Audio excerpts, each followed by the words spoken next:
Welcome to Nada Yada Island. Next on Nada Yada Island. I knew I deserved so much more, so I left. I finally switched to Metro and got what I was looking for.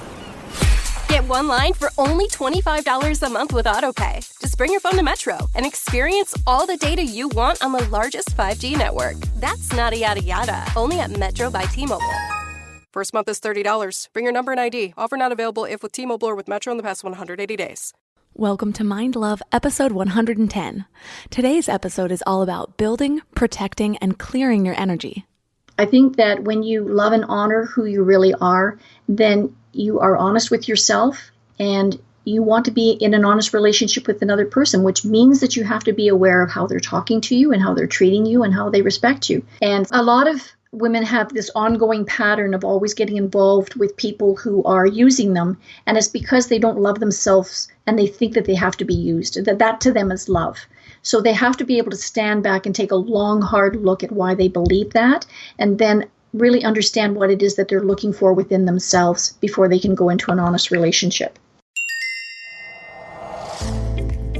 Turn up your frequency with Mind Love. Bite-sized brain hacks for seekers, dreamers, and doers. It's time to give your mind a little love with your host, Melissa Monti.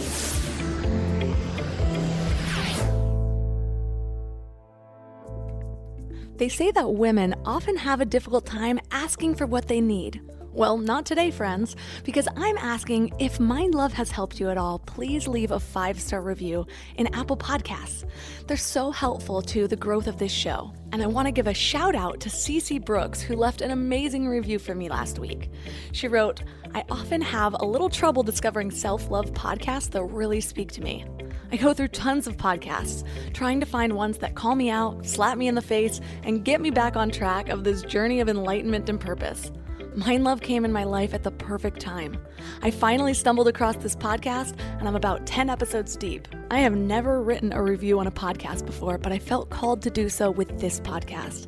Please give it a listen, ladies and gents. Jump in wherever, even if it's just in the morning while doing your makeup or grabbing your cup of coffee. This show did so much for me that I didn't even know it could. Take the first step on your mindfulness journey, or if you're like me, get back on track. Thank you, Melissa, for all of your help, and I love that I feel that even though I've never met you, you're a soul sister. Happy listening." Oh my gosh, you guys, that review totally left my soul tingling, and it's comments like that that make all the hard work totally worth it. So thanks again, Cece. If you want a shout out on the podcast too, go ahead and leave a 5-star review in Apple Podcasts. Thank you so much. Hi, friends and wild minds. Today we're diving back into our energy fields. A lot of you have told me how much you're affected by other people's negative energies, so I'm going to be addressing this in particular from a few different angles over the next few months. We already did an episode on what it means to be an empath. I did that one first because those are the people that need it the most. They're affected by it the most. They actually absorb people's energies. Next, back in episode 106, we tackled it from the totally practical side when we learned how to have more productive disagreements. Well, now I'm going to address it from a spiritual angle. This episode has its moments of woo-woo, but it also has some really practical advice regardless of where you are on the woo scale, as I call it. I love pushing my boundaries of beliefs because it helps me be a more open-minded and accepting person. I think we often have this tendency to put up our wall of skepticism, but regardless of if you actually go all in with a particular belief system, there's always something to be learned. And now some things that I thought were totally far-fetched the first time I heard them now seem pretty reasonable. Well, energy healing was one of those things. I remember the first time somebody told me about Reiki, and I actually observed a session. I thought, yeah, right. You're telling me you're working with something invisible without touching them, so there's no proof that anything's been done and no way to even really argue that. It felt like total BS. But then I had a session, and I couldn't deny that I felt a shift. So I dug deeper, so deep that I even got certified in it, and now I don't even question it. You see, thought is energy. Thoughts create a ripple effect that create feelings and emotions and actions, and it even manifests into form. When we set an intention, it sets that energy into action. Well, think about this. You know that you can feel energy. You said yourselves that you're affected by people's negative energies. A lot of us can really feel those subtle energies. You walk into a heated argument, and most of us can feel that tension. Some people maybe not. Maybe they're the totally oblivious guy that walks right in, interrupts the convo, and asks if there's any A1 sauce for the chicken wings, and everyone's like, Kyle, put down the chicken and pick up a little relational awareness.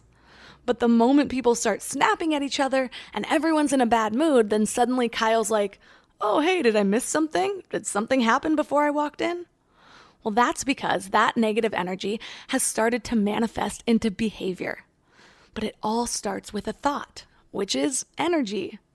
When we really connect the idea that thoughts are energy, we can open our mind to the fact that directing our thoughts direct a subtle field of energy that we can't see. Well, most of us can't see. So that's what we're talking about today. Our guest is Atherton Drenth. She's a clairvoyant, a medical intuitive, and a holistic energy practitioner. She's also the author of a book called Intuitive Dance. And 3 key things we will learn are what fear cords are and how to cut them, how to deal with emotional blackmail, and how to protect yourself from negative or unwanted energies. Before we dive in, I want to make sure you know about the Morning Mind Love.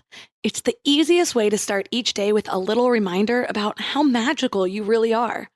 I get messages from people every single day about how the Morning Mind Love is their favorite way to start the day, or that the message that just came through is exactly what they needed to hear. Just visit mindlove.com and sign up right there on the homepage. You'll get some amazing free gifts when you do. You'll get a free guided affirmation meditation to align your subconscious with your highest self, and you'll get a really cool booklet of Powerless so you can start getting clear on what you want and what really makes you happy. And it's all completely free.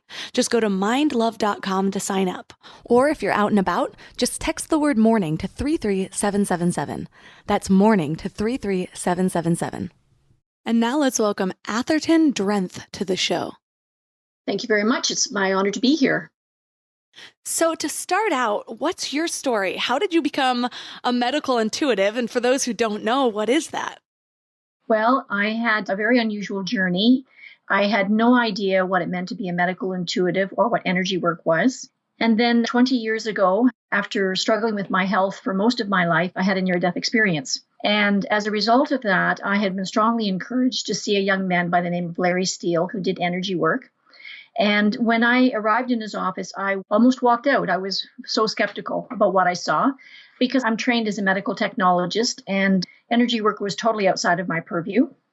And when I got up on the table, the minute he touched me, I knew that he knew what was wrong with me, and he did.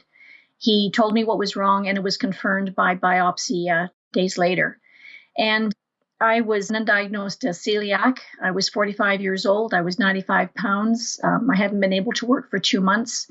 The doctors told me that it was the worst case of undiagnosed celiacs that they had ever encountered, that it would be at least 2 years before I would go back to work. And this young man had me back at work in 3.5 months. And over the course of that 3-month treatment, we got to talking. And then one day he said to me that I was really intuitive. And I remember just smiling at him knowingly because I never really talked about my intuition.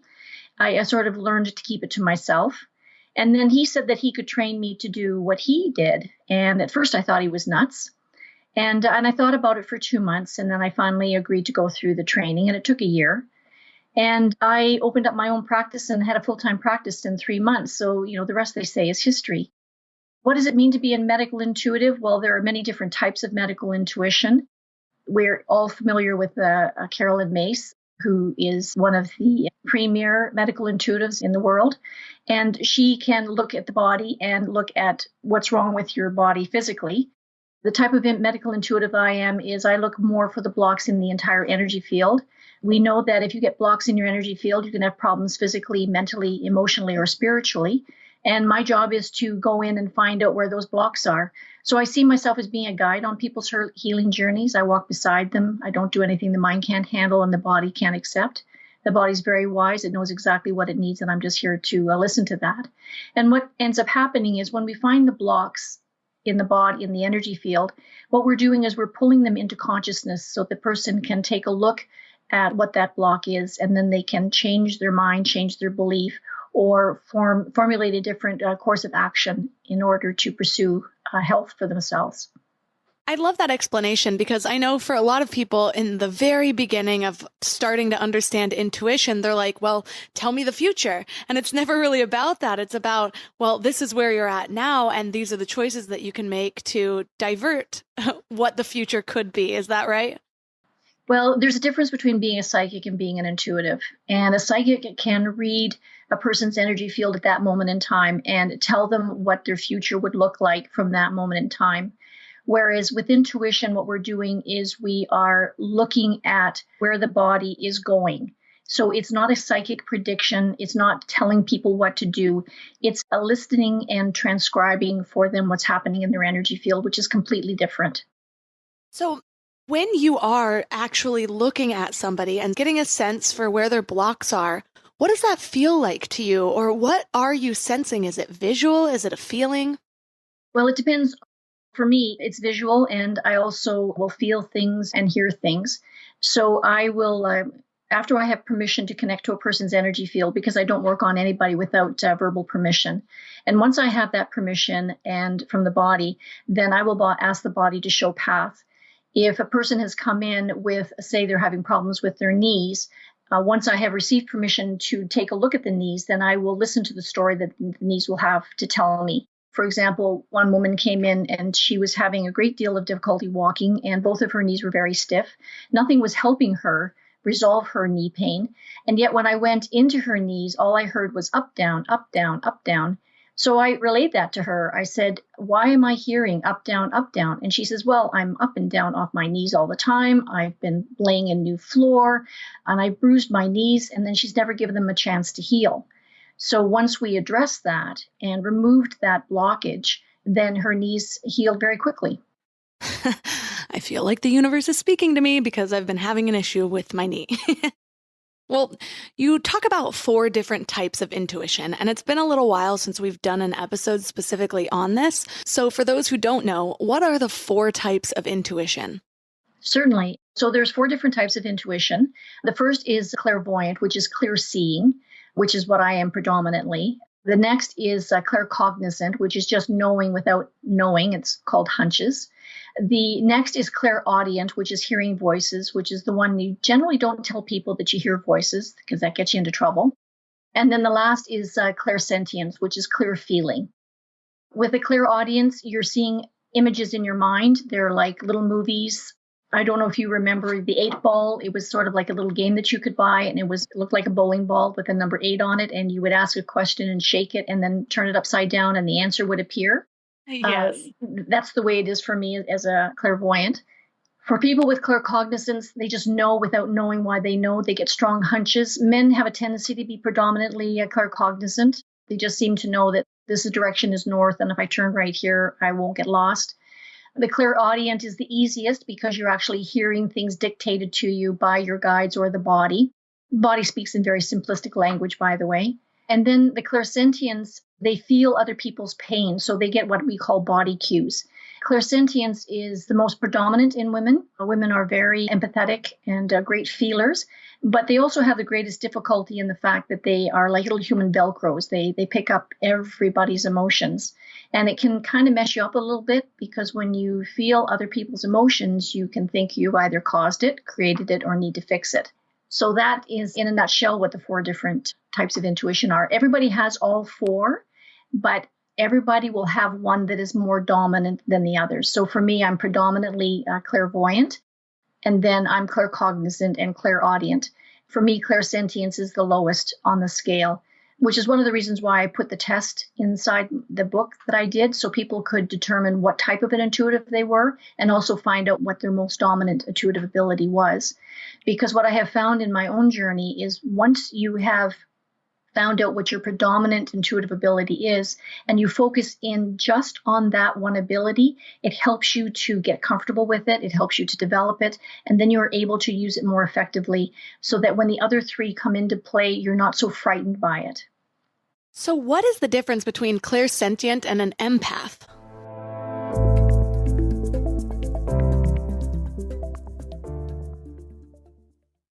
before we go deep today, I want to give you a little gift, and I want to give it to you every single day.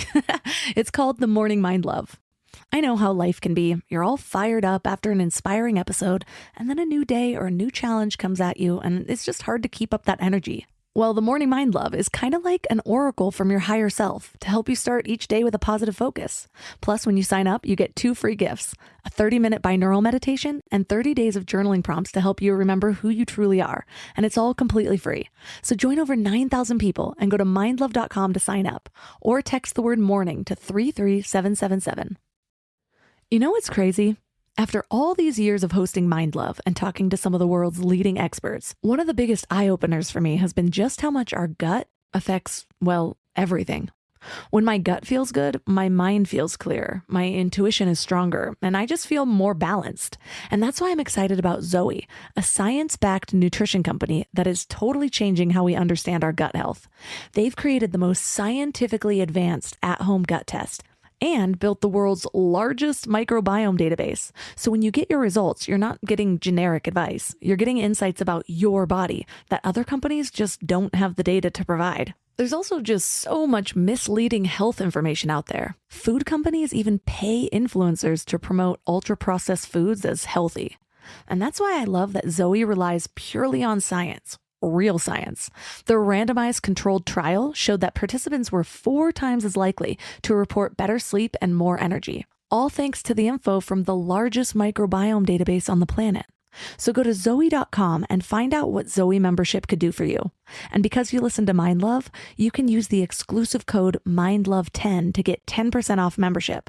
As a Zoe member, you'll get an at-home test kit and personalized nutrition program to help you make smarter food choices that support your gut. That's Zoe.com. Use MindLove10 at checkout. Trust your gut. Trust Zoe.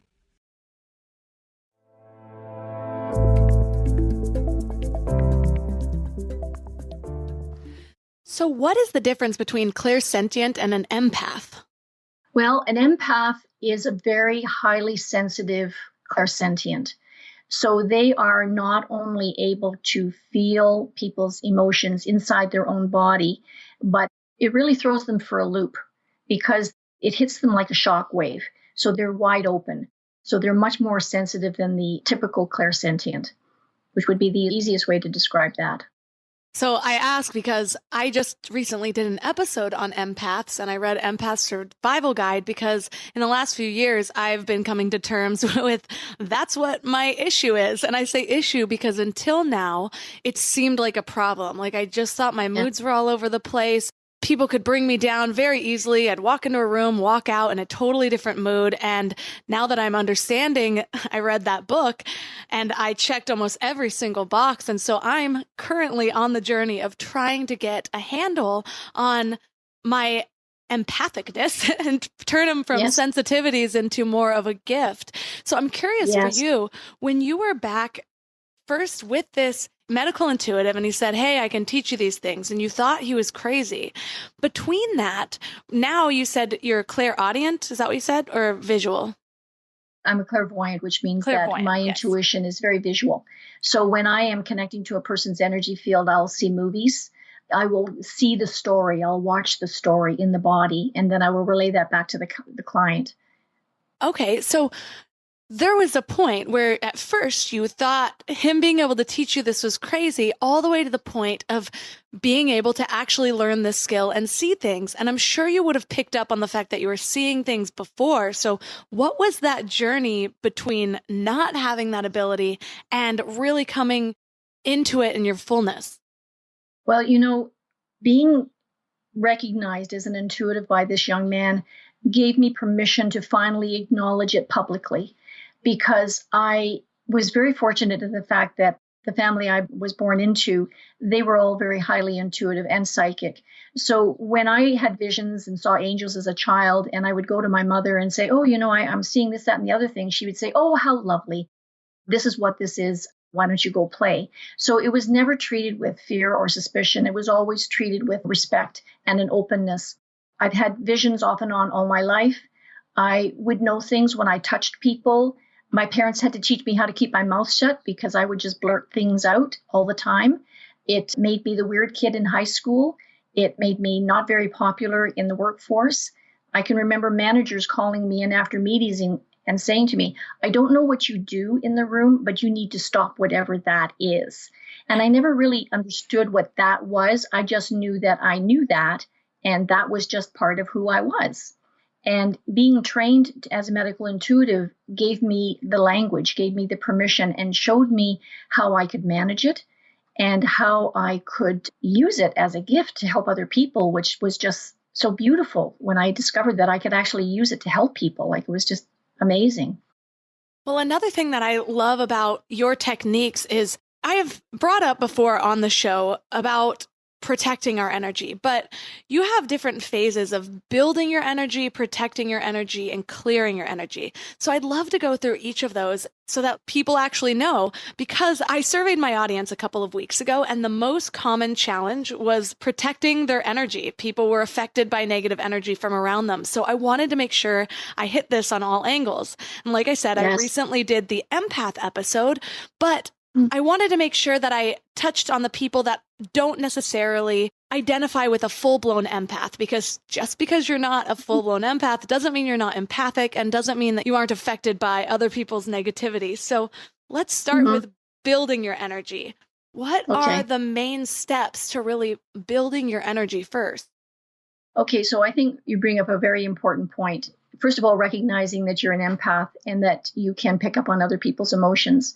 The first step to building up that layer of protection is to ask yourself, and it's always the first question I always have empaths ask themselves, is this mine or does it belong to somebody else? So if you suddenly feel sadness, your first question to yourself should be, is this in fact my sadness, or am I feeling this sadness from someone else?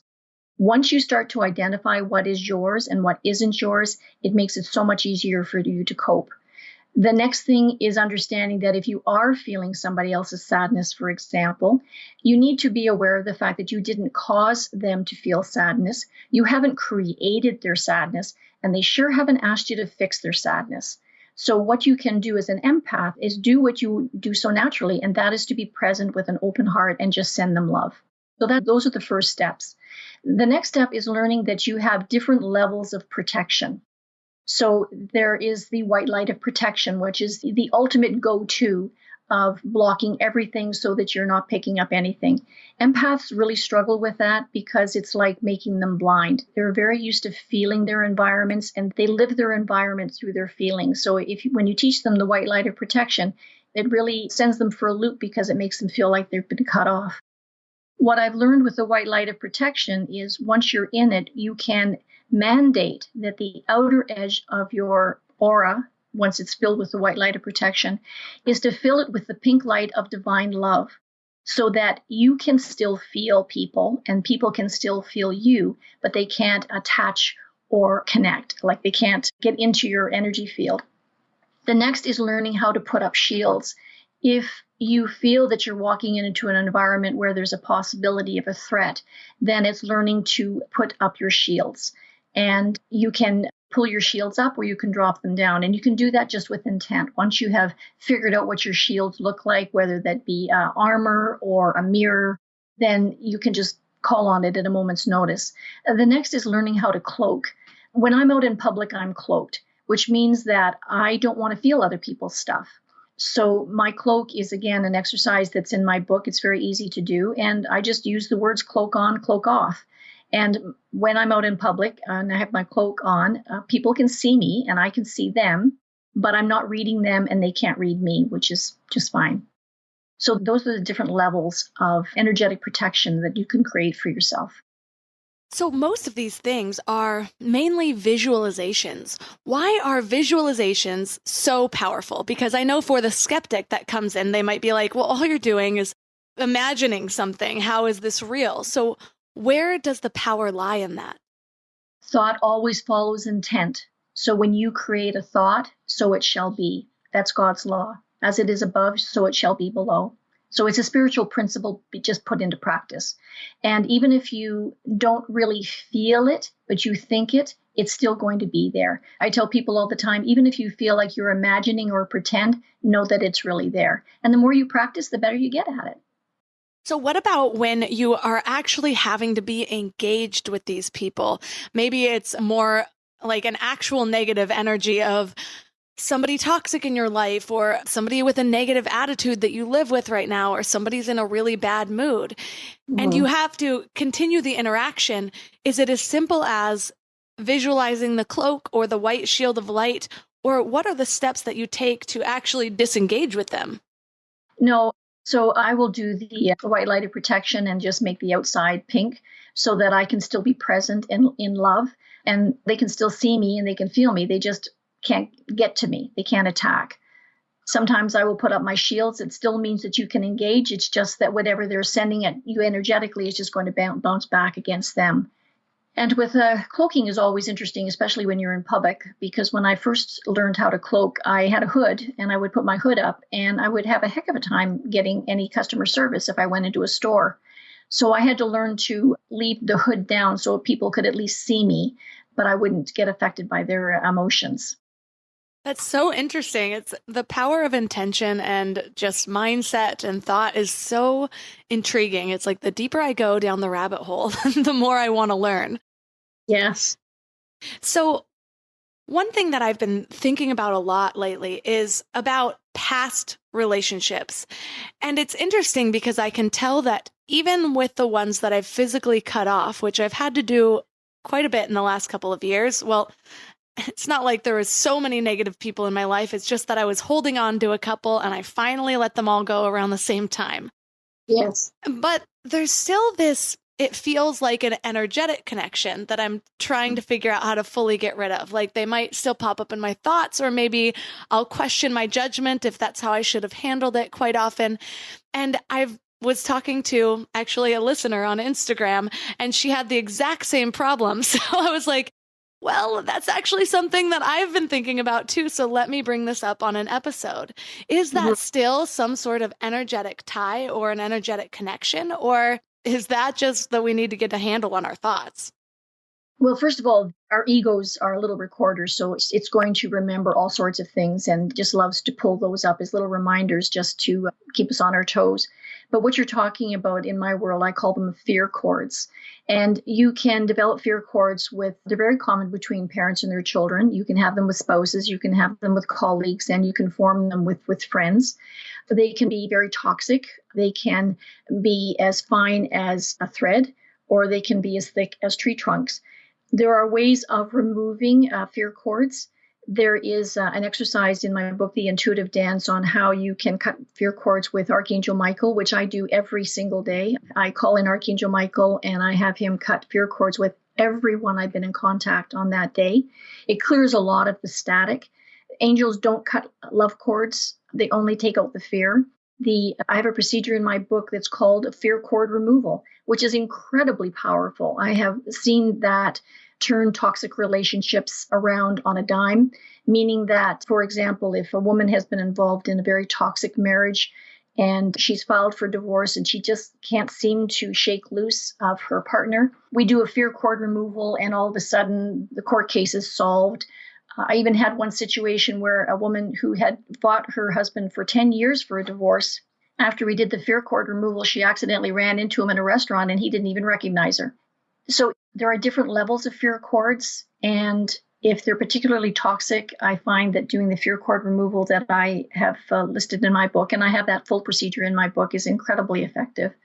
The thing to remember is it doesn't remove the love cords. So if you are having to remove a fear cord between you and a parent, for example, it's not going to take away the love. It's only going to remove the fear.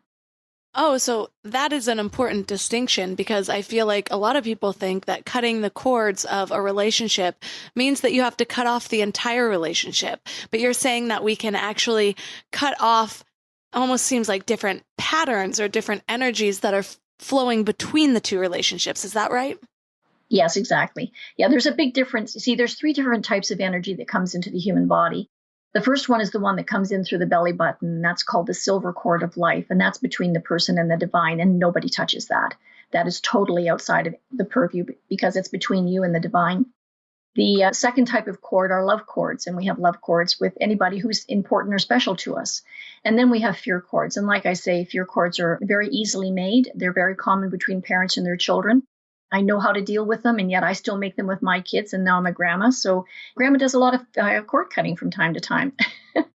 And it's important to understand the different level of them. And you can pick up the static. You can pick up the fear from the telephone repairman, and he's had a bad day and you don't realize it.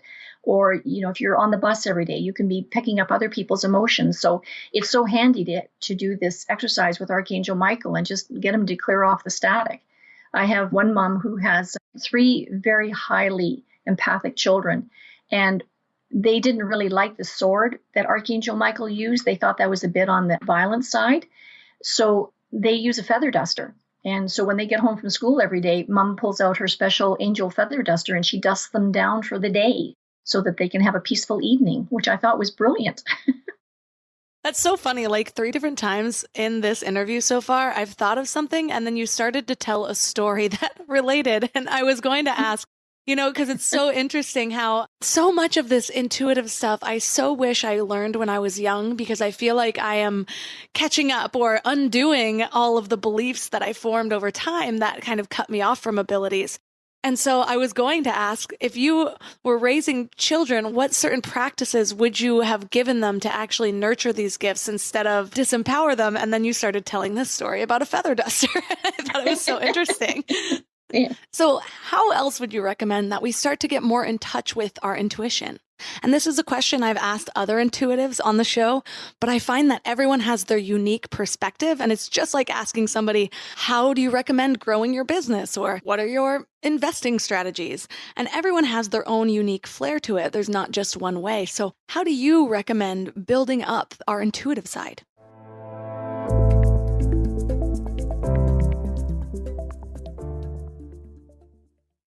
You know what I love about the start of a new year? It's kind of like opening a fresh notebook. 365 blank pages just waiting to be filled with your story. But sometimes we get stuck trying to write that story alone. Maybe there's a chapter you've been wanting to revise, or maybe you're just ready for a whole new plot twist in 2025. But here's what I've learned from my own journey with therapy. It's kind of like having an editorial partner for your life story. Someone who helps you see the patterns that you might have missed, who gives you the tools to write stronger chapters ahead. And that's why I'm so excited about BetterHelp. They've made therapy accessible and easy, serving over 5 million people worldwide. With over 30,000 credentialed therapists, each with different specialties, you can find someone who really gets your unique story. But what I love is how flexible it is. Everything is online, and you can easily switch therapists anytime at no extra cost until you find the perfect fit. And it's not just for people that are dealing with major challenges. Therapy can help anyone become the best version of themselves. So write your story with BetterHelp. Visit betterhelp.com/mindlove today to get 10% off your first month. That's BetterHelp, HELP.com/mindlove.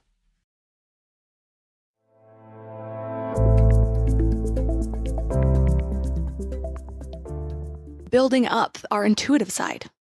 The one thing I think is really important is learning how to ground. And I teach a very powerful grounding technique called the vertical axis, which grounds you into heaven and earth at the same time. Because when you're grounded, you are more in touch with your inner divine.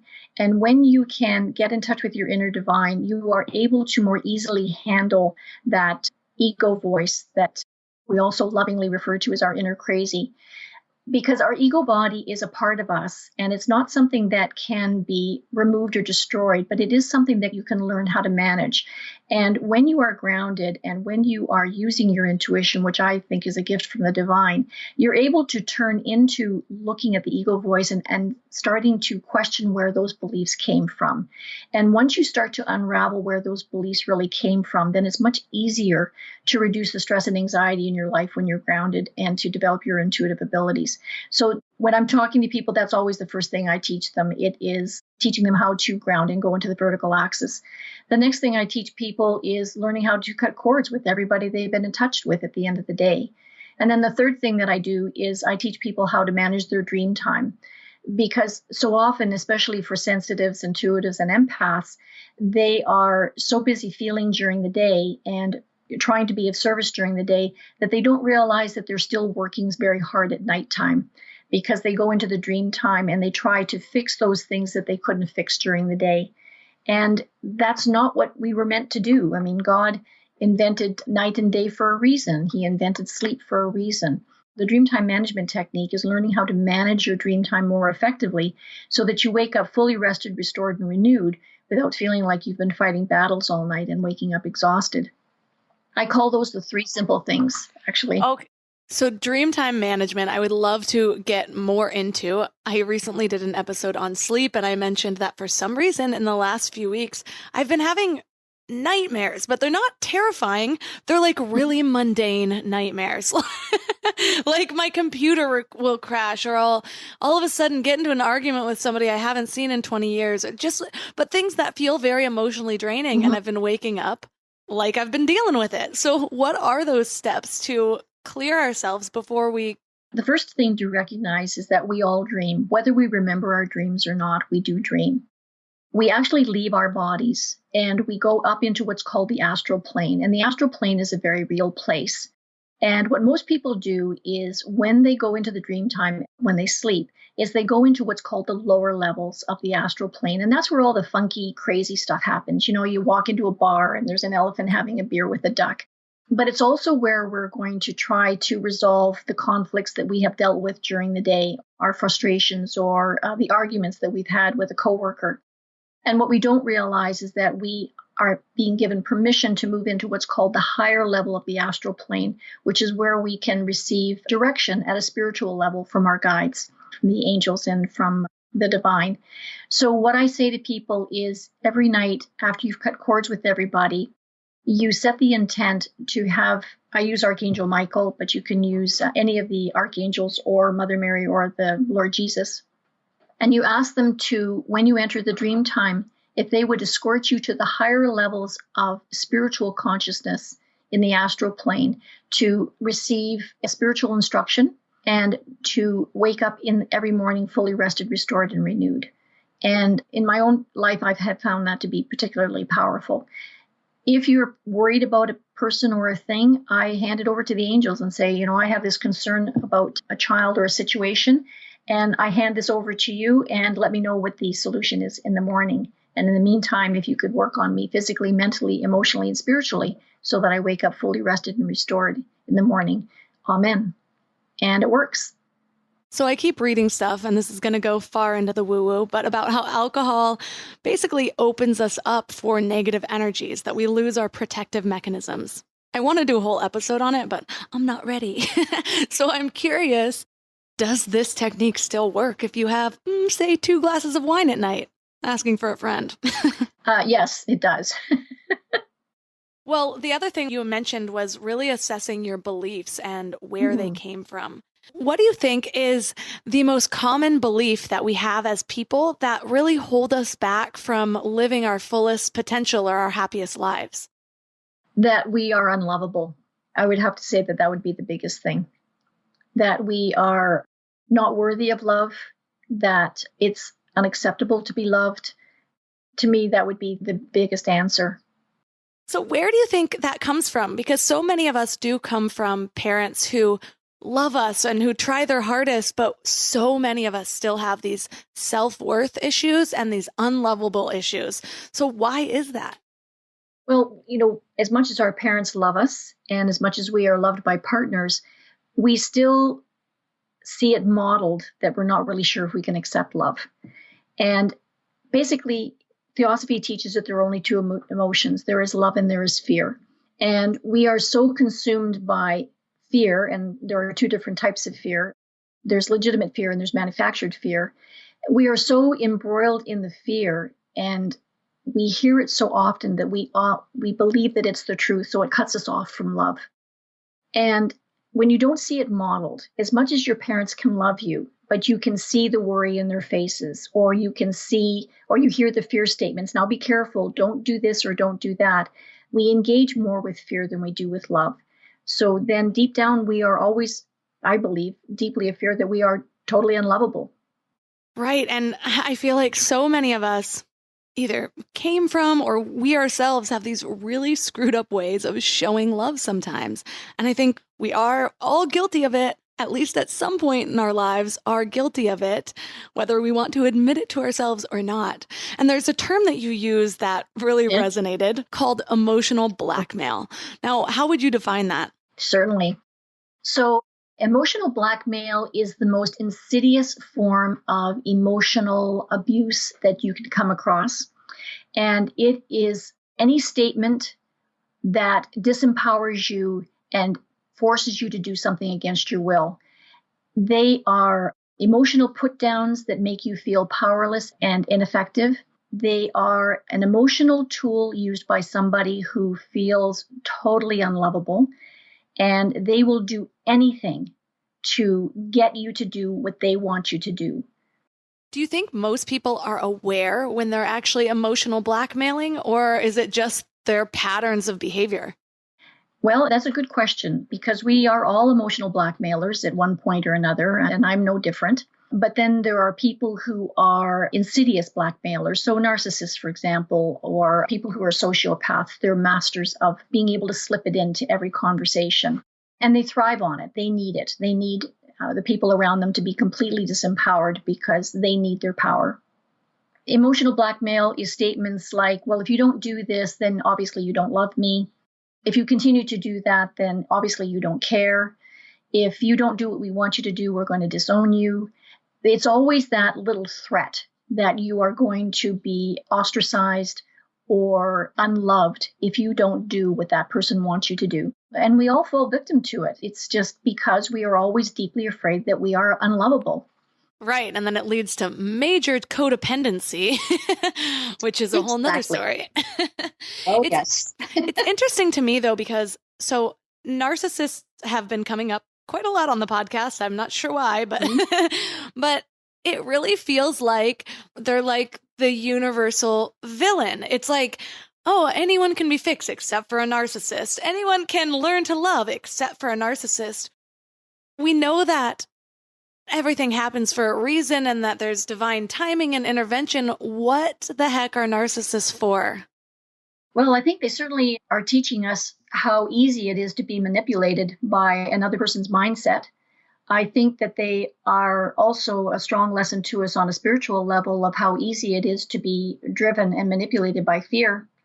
And I think it's an opportunity for us to be able to step back and say, am I going to love myself enough to no longer allow myself to be managed and controlled by fear? Right. And so I guess the worst thing that could happen is if we came back as a narcissist in a lifetime. Well, we all have our soul lessons, and we really don't know what a soul is looking to learn by what they're going through in their life. So when you find yourself in a position where you're either being emotionally blackmailed or you are in a relationship with a narcissist, there's so many steps that happen when you get fed up and you're like, I have to do things differently. Do you think it's easier, or how do you make sure that you don't fall into that same trap again? For me, when I left my relationship with a narcissist who I fully believe is a sociopath, but that's not my claim to make, it was an especially vulnerable time immediately afterwards. And I'm glad that it just happened, that I didn't get into a relationship, but it took me a while to really see what had happened. So do you have any tips for making sure you don't fall into that again? Well, I find that for women especially, and this applies to men as well, I think that we go into relationship the wrong way.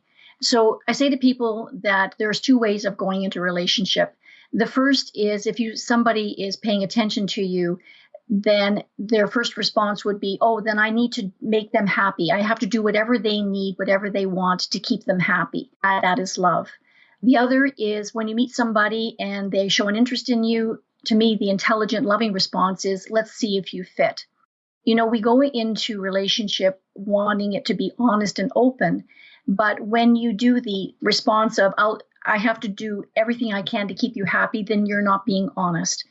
And then you're surprised when all of a sudden they can't give you what you want because you've never been honest with them in the first place. And I hope I'm not making that too complicated. No, that makes sense. You have to love yourself enough to say, you know, what you see is what you get. And if you ask me a question, you're going to get an honest answer. And if you're saying something that I'm not sure about, then I'm going to lovingly push back on that and then see how they respond.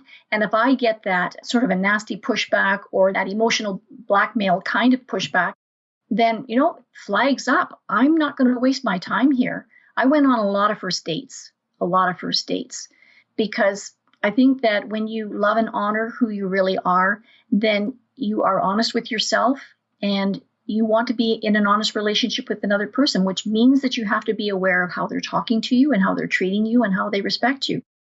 And if you've been in a narcissistic relationship, I say to women especially, you have got to give yourself the space to heal and figure out how you got trapped in that relationship in the first place, because we don't fall in love. We meet love on an equal basis.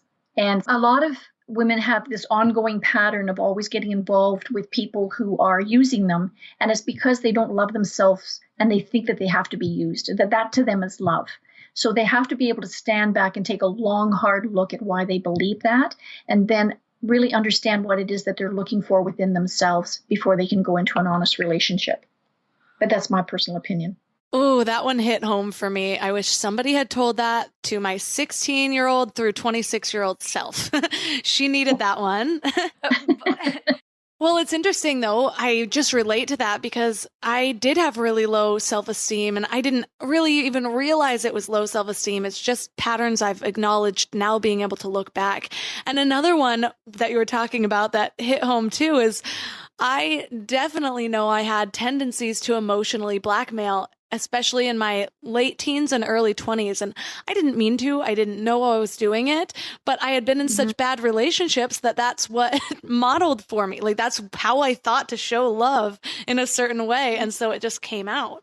So for other listeners that are out there thinking, elephant in the room are my own emotional blackmail tendencies, how do you start to heal your patterns in communication or however you're interacting with your loved ones so that you don't do that anymore?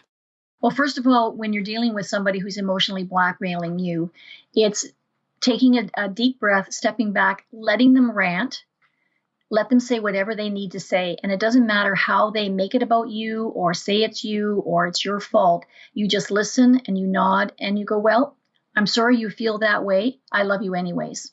And that shuts it down. Then in response to the other part is learning that if you've had a really bad day, coming home and taking it out on your partner and your children is not okay. Acknowledge the fact that you've had a bad day, take a time out. And my husband taught me that one because, I would come home and sometimes I would just be such a bull when I got home after a really stressful day at work. And I can remember one day he looked at me and he says, this is not about the fact that dinner's not ready or the kids forgot to take out the garbage. He said, you've had a really bad day and you're trying to take it out on us. And he says, and you know what, honey, that's not okay. And I thought that was a really loving way to get me to step back. And then I realized I did that a lot. And I realized that the kids were doing it too. And we all had to sit down and have a conversation and say, we need to be aware of the fact that if things have gone sideways today, that we need to acknowledge that before we walk through the door. And then we just need to be able to say, you know what, I just need some time to just gather my thoughts. So I'm going to go off to my room or I'm going to go and have a hot bath and then we'll talk later. Instead of this, just blowing up and dumping all of this anxiety and stress that we've been dealing with during the day. And it makes a huge difference. And also when you do that and how your partner responds is really a deep insight into how they're dealing with things. I admire my partner for having the courage to say, you know what, I love you, but how you're speaking to me right now is not okay. And he didn't yell and scream and he didn't make an issue out of it. He just stood there and he waited for me to wind down and then very lovingly pointed that out to me. And I think that creates a very effective communication pattern because we take everything personally, and women especially. We are so good at that. If our husbands try to make a comment about, dinner wasn't that great, our first response is, what, you don't like my cooking anymore? I'm not good enough for you anymore? Instead of just taking the statement for what it is. Yeah, dinner's not that great today. Thanks for pointing that out to me. What do you think we can do to improve it? Big difference. Big difference. For sure. And having that awareness together can be so helpful because it takes the load off of ourselves individually. Having awareness in every single area of our life is hard enough as it is. It requires a lot of conscious thought. And it's constantly a work in progress. So if you can have somebody else to just hold up that mirror in a really loving way without holding it against you, that's so important. I remember recently I did something similar to my husband, but I've been developing the awareness enough that it hits me a lot sooner. And I remember coming home and I was just frazzled, and something had just happened. And it was something that I found out about on my phone. I think my podcast went down on a platform or something like that. And I was just freaking out. And then all of a sudden my husband tries to talk to me and I just sort of snapped. And then I stood there like a deer in the headlights for a second. I was like, I just need you to let you know that anything I say in the next 15 minutes is going to be irrational and emotional. So if you want to talk to me, that's what you're going to get. Otherwise, I need to turn around. And he's just like, go, just go. And I walked outside and just took a walk and took care of my own energy first. And it was so helpful. Good for you. Good for you. That's definitely a good moment in consciousness.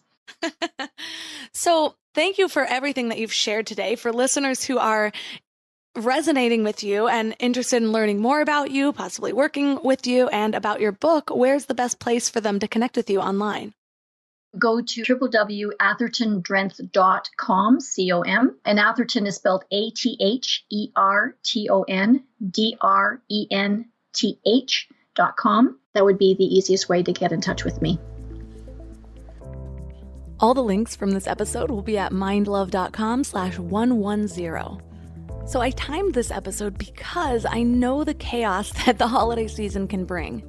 It's supposed to be this time where we're in the present moment, enjoying time with our families, but because of just the way society is, so often it feels more like we're struggling with our finances to buy the right gifts, we're traveling across the country sometimes, or across a city, or wherever. Travel itself can just be stressful, especially if you're bringing the kids along.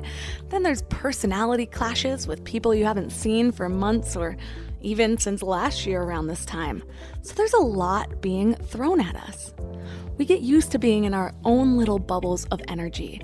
And when we maintain that status quo, outside influences can really get to us. So one little hack to this is, instead of thinking about it as being the most stressful time of the year, think about this time as your much needed inner peace fitness.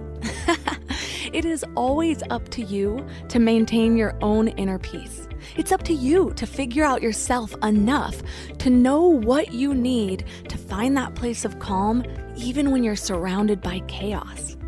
If we never get out of our comfort zones and flex these muscles, then we're going to be those types of people that are so easily irritated because somebody knocked into us at the grocery store. This is what you need to be the best version of you. You need to know how to handle this stress and come back to that place of stillness. So when you're at your holiday dinner and your mom is triggering those wounds from childhood, or your mother-in-law is saying little comments that feel like jabs, think of this as your spiritual gym. If you've been listening to this show for a while, you have some tools. It could be worth it to even spend a little time alone before you meet up with people and write down the tools that usually work for you. Find a little stillness in the morning. When I find stillness first thing in the morning, my whole day is different. So remember to self-care. Give yourself the sleep, the water, the nourishment, the stillness before you meet up with the rest of the family, and see how that affects how you're able to show up. And if you haven't yet, don't forget to sign up for the Morning Mind Love today. So the first thing you see in the morning is a little positive inspiration. Sign up at mindlove.com or text morning to 444-999. So thanks for giving your mind a little love today, and I'll see you next week. Thanks for tuning into Your Higher Frequency with Mind Love. Head to mindlove.com for a free gift to keep your vibes up until next week.